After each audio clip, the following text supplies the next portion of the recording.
नमस्कार दोस्तों, मैं विश्राम स्वागत करता हूं अपने YouTube channel the earth classes में। और हम 10th क्लास की एसएस पढ़ रहे हैं और एसएस के अंतर्गत हम प्रथम क्लास में देखा था 16 महाजनपदों की उत्पत्ति किस प्रकार हुई। और उन 16 महाजनपदों में जो सबसे शक्तिशाली महाजनपद था वो था मगध। और मगध के बारे में हम अध्ययन करेंगे। और हमने देखा था कि राजस्थान के प्रमुख जनपद कौन कौन से हैं। तो हम मौर्य साम्राज्य का प्रारंभ करते हैं, मगध साम्राज्य का प्रारंभ करते हैं। इससे अलावा जिन्होंने हमारा चैनल सब्सक्राइब नहीं किया है वो सबसे पहले सब्सक्राइब कर लें, जिससे नई नई वीडियो की सूचना आपको मिलती रहे। और साथ में बेल आइकन दबाएं और इसके साथ ही शेयर और लाइक करना न भूलें। तो प्रारंभ करते हैं। हमारा चैप्टर था स्वर्णिम भारत प्रारंभ से 1206 ईस्वी पूर्व तक। तो हमने सबसे पहले देखा मगध साम्राज्य 16 महाजनपद और 16 महाजनपदों के नाम देखा, जिसमें हमने मगध साम्राज्य देखा। मगध साम्राज्य की राजधानी गिरिवृज थी, राजगिरी थी या पाटलिपुत्र कह सके, वर्तमान में पटना। तो हम किसकी बात करेंगे? मगध साम्राज्य की। मगध साम्राज्य वर्तमान बिहार और यूपी में फैला हुआ था। कहाँ है? जहाँ वर्तमान में बिहार और यूपी है वहाँ पर मगध साम्राज्य फैला हुआ था। मगध महाजनपद की स्थापना हर्यक वंश के शासक बिंबिसार ने की थी। भाई यहाँ पूछा जाए कि मगध जो महाजनपद था उसकी स्थापना किसने की थी? हर्यक वंश के राजा। हर्यक वंश के राजा कौन था? बिंबिसार। किसने की थी? बिंबिसार। हर्यक वंश के शासक के बाद यहाँ नागवंश की स्थापना हुई। किसकी हुई? नागवंश की स्थापना हुई। और नागवंश के शासक कौन थे? शिशुनाग ने। किसने? शिशुनाग ने नागवंश की स्थापना की। कहाँ पर? मगध साम्राज्य के अंतर्गत। शिशुनाग वंश के बाद नंदवंश की स्थापना की। किसी हुई? नंदवंश की। और नंदवंश की स्थापना किसने की? महापद्मानंद ने। किसने की? महापद्मानंद ने शासन किया। महापद्मानंद ने मगध में नंदवंश की स्थापना की। महापद्मानंद के बाद इस वंश का शासक, नंदवंश का शासक घनानंद बना 326 ईसा पूर्व में, जो मगध का शासक बना। जो घनानंद था बड़ा ही क्रूर, अत्याचारी व विलासी प्रवृत्ति का शासक था, जिससे जनता बहुत दुखी थी और इसे अपने यहाँ स्वराज्य से हटाना चाहती थी। और इसी समय जो सिकंदर था वह भारत की तरफ बढ़ा आ रहा था। ये बड़ा ही अत्याचारी राजा था और इससे प्रजा बहुत परेशान थी। किससे परेशान थी भाई? घनानंद से। अब हम उसी समय की बात कर रहे हैं। उसी समय एक नया वंश मौर्य वंश उभरा, जिसकी स्थापना 322 ईसा पूर्व से 185 ईसा पूर्व तक रही। और मौर्य वंश की स्थापना मुख्यतः चंद्रगुप्त मौर्य ने की थी। किसने की थी भाई? चंद्रगुप्त मौर्य ने की थी। किसकी स्थापना? मौर्य वंश की स्थापना। उससे पहले हम यहाँ देखते हैं कि मौर्य वंश जो चंद्रगुप्त मौर्य के समय था, तो इसका विस्तार कहाँ से कहाँ तक हुआ पड़ा था। तो चंद्रगुप्त मौर्य के समय भारत का ये वाला सारा क्षेत्र किसके अंतर्गत था? मगध साम्राज्य के अंतर्गत था, जिसके अंतर्गत हम हिरात, काबुल, सिंधु नदी, कांधार, बलूचिस्तान, मकराना, पंजाब, कुरु, पांचाल, कौशल, अंग, बंग, मगध, उज्जैनी, मालवा, सौराष्ट्र आदि क्षेत्र किसके अंतर्गत आते थे भाई? मगध साम्राज्य के अंतर्गत आते थे। और इस पूरे क्षेत्र में किसने अधिकार किया था भाई? चंद्रगुप्त मौर्य ने इस पूरे क्षेत्र में अधिकार किया था। अब हम थोड़ा विस्तार से देखते हैं। जब चंद्रगुप्त मौर्य ने मौर्य वंश की स्थापना की, उससे कुछ समय पहले ही, यानी कि जब नंद वंश का शासक था घनानंद, उस समय सिकंदर भारत की तरफ बढ़ा आ रहा था। और भारत की तरफ आते हुए उसने सिंधु नदी पार की। कौन सी की? सिंधु नदी। और सिंधु नदी के पास ही पंजाब। कहाँ? पंजाब का राजा कौन था? पोरस। पंजाब का राजा पोरस से सिकंदर का युद्ध हुआ। और इस युद्ध में सिकंदर हारता बचा। क्या हुआ भाई? ये बड़ा ही भीषण युद्ध रहा, जिसमें राजा पोरस की छोटी सी सेना ने कड़ा संघर्ष किया और अंत में वो हार गया। पर सिकंदर को यह मालूम पड़ा कि भारत देश के जो राजा हैं वो दृढ़ है, आसानी से हार नहीं मानेंगे।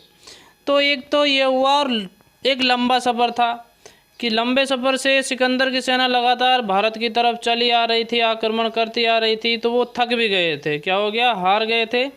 और एक सिकंदर ने और उसकी सेना ने यह सोचा, जब छोटा सा साम्राज्य हमें इतनी टक्कर दे सकता है, तो आगे तो मगध जैसा विशाल साम्राज्य है, ये तो भाई हमें कहाँ जीतने देगा। तो वो उनकी यहाँ थोड़ी क्या हो गई? हार महसूस हो गई। और जब ये भारत की तरफ बढ़े आ रहे थे, विश्व विजेता की प्रेरणा लेकर सिकंदर बढ़ा आ रहा था, भारत पर कब्जा करना चाह रहा था, उसी समय एक नया राजवंश पनपा, मौर्य वंश, और उस मौर्य वंश की स्थापना चंद्रगुप्त मौर्य ने की थी। अब थोड़ा सा हम पीछे से चंद्रगुप्त मौर्य के बारे में जानकारी हासिल करते हैं। देखो, घनानंद मगध का राज्य था, ठीक है।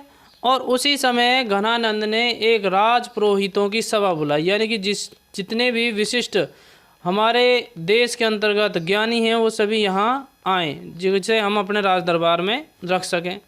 तो तक्षशिला महाविद्यालय में कौटिल्य या विष्णुगुप्त या चाणक्य आचार्य थे, तो इन्होंने सुना ये भी यहाँ आए, और यहाँ आए तो ये शूद्र थे एक प्रकार से, तो इन्हें बराबर का दर्जा, औरों की बराबर का दर्जा नहीं दिया गया, यानी कि घनानंद ने चाणक्य का अपमान किया। क्या किया? अपमान।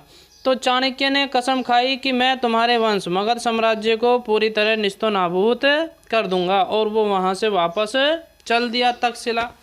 अब जब वो तक्षशिला जा रहा था तो हिमालय के जंगलों में एक किलिकेटम नामक खेल खेलता हुआ, या राज किलिकम, क्या भाई, राज किलिकम खेल खेलता हुआ, किलिकम खेल खेलता हुआ बच्चा दिखाई दिया जो ग्वाला था, और वह उसमें राजा के गुण देखने लगा उस बच्चे में। कौन? चाणक्य। तो उसने वहाँ जाके पूछा कि बेटे तुम्हारे माँ बाप कहाँ हैं? तो चाणक्य उनके माँ बापों के पास गया, और चाणक्य ने चंद्रगुप्त को 1000 पण में खरीद लिया। कितने पण में?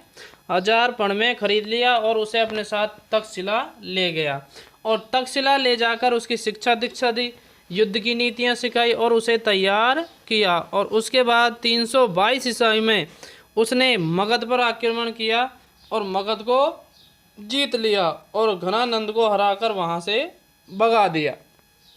तो यहाँ से क्या हुआ भाई? स्टार्ट हुआ। यहाँ से क्या हुआ भाई? स्टार्ट हुआ। क्या स्टार्ट हुआ भाई? कि जो मौर्य साम्राज्य था उसका विस्तार होना प्रारंभ हो गया। कि मौर्य साम्राज्य का विस्तार होना प्रारंभ हो गया। कि मौर्य साम्राज्य का विस्तार किस प्रकार से हो रहा था। थोड़ी देर कमरा कूलर बंद करे। इसी समय भारत पर सिकंदर आक्रमण कर रहा था। क्या कर रहा था भाई? सिकंदर आक्रमण कर रहा था। चंद्रगुप्त मौर्य अपने गुरु चाणक्य, विष्णुगुप्त, कौटिल्य की सहायता से शासक बना। ये एक ही व्यक्ति के नाम है भाई। चाणक्य, विष्णुगुप्त, कौटिल्य, तीनों एक ही नाम है, एक ही व्यक्ति है, और इसकी सहायता से क्या बना? वो शासक बना। चंद्रगुप्त मौर्य कब शासक बना? 25 वर्ष की आयु में चंद्रगुप्त मौर्य ने घनानंद को पराजित कर मगध का साम्राज्य अपने अधिकार में ले लिया। 305 ईसा पूर्व में चंद्रगुप्त मौर्य ने, भाई सिकंदर आ रहा था, बढ़ा रहा था, तो उसी समय सिकंदर का एक प्रधानमंत्री था सेल्यूकस निकेटर, जो 305 ईसा में चंद्रगुप्त मौर्य के साथ उसने क्या किया भाई? युद्ध किया। क्या किया? युद्ध किया। और इस युद्ध में सेल्यूकस निकेटर हार गया। हारने के बाद दोनों के मध्य क्या हुई भाई? संधि हुई। दोनों के मध्य संधि हुई। उस संधि के दौरान सेल्यूकस निकेटर ने अपनी पुत्री हेलेना का विवाह किसके साथ कर दिया? चंद्रगुप्त मौर्य के साथ कर दिया। और चंद्रगुप्त मौर्य के साथ करने के बाद उसने अपने एक राजदूत चंद्रगुप्त मौर्य के दरबार में भेजा। इसके अलावा चंद्रगुप्त मौर्य ने इस संधि के दौरान, हम इसे कह सकते हैं कि यह भारत का प्रथम अंतर्राष्ट्रीय विवाह था, क्योंकि वो यूनानी थे। सिकंदर यूनान से आया था, और सेल्यूकस ने उसका सेनापति था, जिसने अपनी पुत्री का विवाह सिकंदर के साथ किया। सेल्यूकस निकेटर ने अपना एक राजदूत मेगस्थनी चंद्रगुप्त के दरबार में भेजा। किसके दरबार में भेजा? चंद्रगुप्त मौर्य के दरबार में भेजा। अब चंद्रगुप्त मौर्य ने संधि के दौरान 500 हाथी देकर और अफगानिस्तान, बलूचिस्तान और सिंध नदी का पश्चिमी क्षेत्र सेल्यूकस निकेटर को वापस दे दिया, क्योंकि ये युद्ध के दौरान चंद्रगुप्त मौर्य ने जीत लिया था। चंद्रगुप्त मौर्य के दक्षिणी अभियान के बारे में भी जानकारी मिलती है कि भारत के दक्षिण दिशा में चंद्रगुप्त मौर्य ने अभियान चलाए थे। क्या चलाए थे? अभियान चलाए थे। और इन अभियानों की जानकारी हमें एहनानूर और मुरेनानूर 2 ग्रंथों से मिलती है। कौन कौन से ग्रंथों से मिलती है? एहनानूर और मुरेनानूर ग्रंथों से मिलती है। इसके अलावा चंद्रगुप्त मौर्य ने अपना अंतिम समय में भद्रबाहु से जैन धर्म की दीक्षा ली। क्या ली भाई? जैन धर्म की दीक्षा ली। यानी कि हम कह सकते हैं चंद्रगुप्त मौर्य ने अपने अंतिम समय में किस धर्म को अपना लिया था? जैन धर्म को। या चंद्रगुप्त मौर्य के धर्मगुरु का नाम क्या था? भद्रबाहु। या जैन धर्म के गुरु का नाम क्या था? भद्रबाहु। और अंत में चंद्रगुप्त मौर्य ने 298 ईसा पूर्व में श्रीवन बेलगोला मैसूर में उपवास के द्वारा अपना शरीर की त्याग दिया। क्या कर दिया? उपवास के द्वारा अपना शरीर त्याग दिया। यहाँ हम देखते हैं मेगस्थनी जो राजदूत छोड़ा था सेल्यूकस निकेटर ने, उसने इंडिका नामक पुस्तिका लिखी थी। क्या लिखी थी? इंडिका नामक पुस्तक लिखी थी। और कौटिल्य ने अर्थशास्त्र पुस्तक लिखी थी जो राजनीति से संबंधित, किससे संबंधित थी? राजनीति से संबंधित थी। तो जो चंद्रगुप्त एक महान शासक थे और चंद्रगुप्त के द्वारा भारत में मगध साम्राज्य का विस्तार अधिक से अधिक क्षेत्र पर किया गया। या हम कह सकते हैं कि भारत देश में प्रथम ऐसा शासक जिसने भारत को एक सूत्र में बांधा वो मौर्य वंश का चंद्रगुप्त राजा था। अब हम बात करते हैं बिंदुसार की। बिंदुसार शासक बना 298 से 272 ईसा पूर्व तक। कब से कब तक? 298 से 272 ईसा पूर्व तक। बिंदुसार चंद्रगुप्त का पुत्र था। क्या था भाई? चंद्रगुप्त का पुत्र था। कौन? बिंदुसार। बिंदुसार एक ज़्यादा विलासी प्रवृत्ति का शासक था, मांद मदिरा का शौकीन रखता था। इसे ग्रंथों में एमित्रोचेटस व एमित्रोघात के नाम से जाना जाता है। यानी कि यूनानी लेखकों ने अपने उपन्यासों में बिंदुसार का नाम एमित्रोचेटस व एमित्रोघात लिखा है। इस नाम से इनको जाना जाता है। वायुपुराण में बिंदुसार का नाम भद्रसार व सिंहसेन मिलता है। वायुपुराण में बिंदुसार का नाम क्या मिलता है भाई? भद्रसार व सिंहसेन मिलता है।